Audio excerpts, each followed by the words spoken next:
নৃত্যশিল্পী নীলাঞ্জনা দাস জুঁইয়ের কথা আমরা বলছিলাম, তার জীবন, তার কাজ, তার স্মৃতি এই বাড়িতে আমরা ধরার চেষ্টা করেছি। ভালো করে যদি খেয়াল করে দেখেন, প্রত্যেকটা জায়গায় যে ডিটেইলগুলো আছে সেই ডিটেইলগুলোর মধ্যে ট্রায়াঙ্গেলের একটা প্রাধান্য আছে। ব্রিকেও সেটা আমরা করেছি। আমরা যদি রেলিং এর দিকে তাকাই, সেই জায়গায় আমরা কংক্রিট স্ক্রিন ব্যবহার করেছি, যেটাতে এই ট্রায়াঙ্গেল দিয়ে এই নকশাটা করা হয়েছে।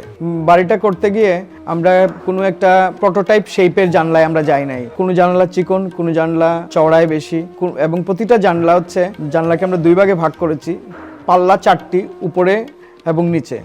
নিচেরটা যদি আমরা বন্ধ করে উপরেরটা খুলে দিই, তাহলে উপর দিকে বাতাস আসবে। আমাদের 3 তলায় আমরা গিয়ে হঠাৎ মনে হলো যে এই জায়গায় তো এই জায়গাটা একটু উঁচু হলে ভালো হতো, সুতরাং ওই জায়গায় আমরা একটা ডাবল হাইট দিয়ে দিচ্ছি। সেটা খুবই ছোট এবং প্রপোর্শনাল। আর যেহেতু নিচতলায় একটি নাচের স্কুল আছে, নাচের স্কুলের জায়গা পরিসর কলামলেস হতে হবে, সুতরাং প্যান্টটা এই কারণে বড় হয়েছে।